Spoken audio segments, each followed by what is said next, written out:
Ito yung nangyari sa hood ko. Ayan o, nasunog. Makikita nyo, nasunog yan. Umapoy habang nandito nakasuot. Nabutas din.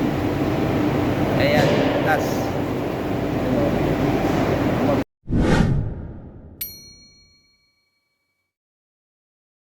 Mahirap talaga maging welder.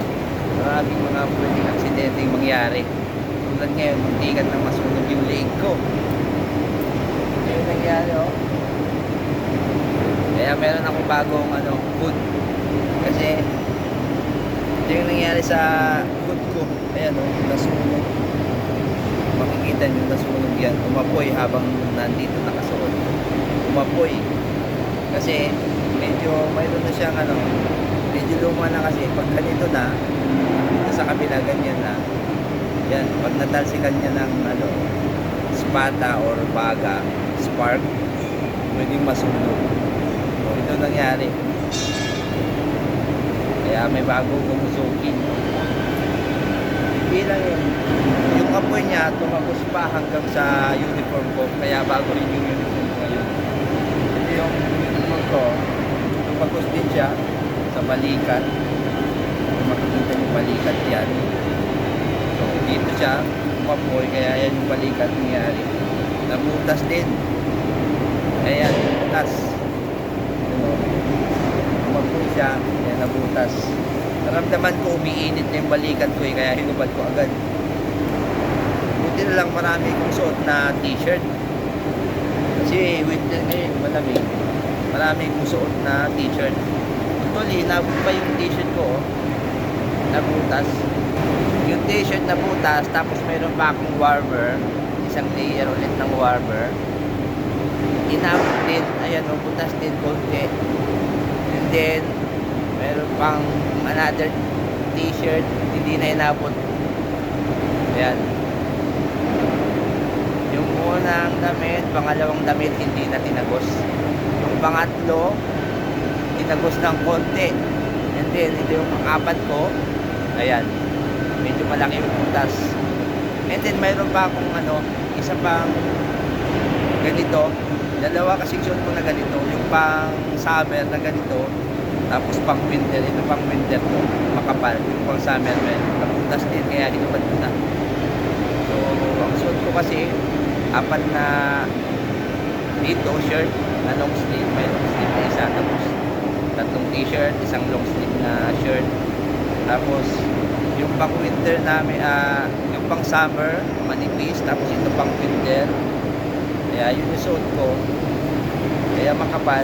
Siguro kung summer nangyari to, malamang inabot na yung balat ko na nasunog. Buti na lang, maraming patong damit ko ngayong winter kasi. Pero inabot pa oh. Kapag summer, isang t-shirt lang. Yan oh. Yung summer to, inabot na sana yung siguro.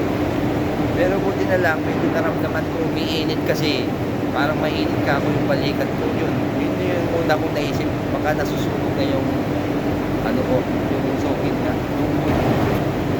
So yun yung isang delikado sa pag-welding. Kapag yung damit mo nagsimulang masunog. Ayan. Actually, pangatlong beses na yata ito nangyari. Ito na yung pinakamalalang nangyari sa akin. Sana hindi na masundan pa ng mas malala pa. Yung una, ito lang nasunog, hindi inabot yung uniform ko, hindi na inabot. Ito lang kasi naamoy ko agad. Tapos yung pangalawa, ganun din, yung din ulit, ganito lang yung nasunog, hindi na inabot yung damit.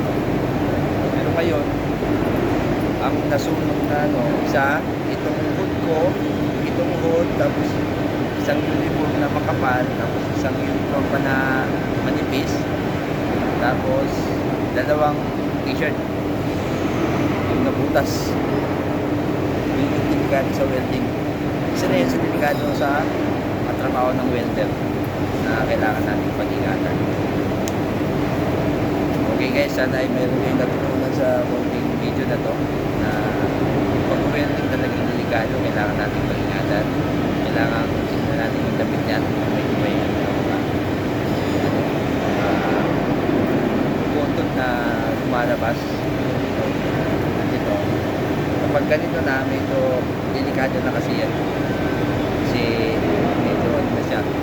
Pwede nang, cotton kasi may halong cotton din. Pwede siyang pagsimulan ng apoy pag natalsikan ng mga apoy. So yun.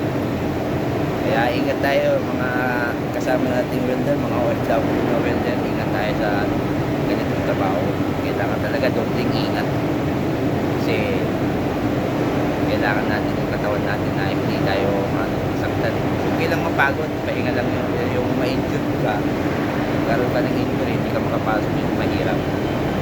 Kaya ingat-ingat tayo guys na magsilbing paaral ko sa akin saka sa iba rin na mga kapatid nito.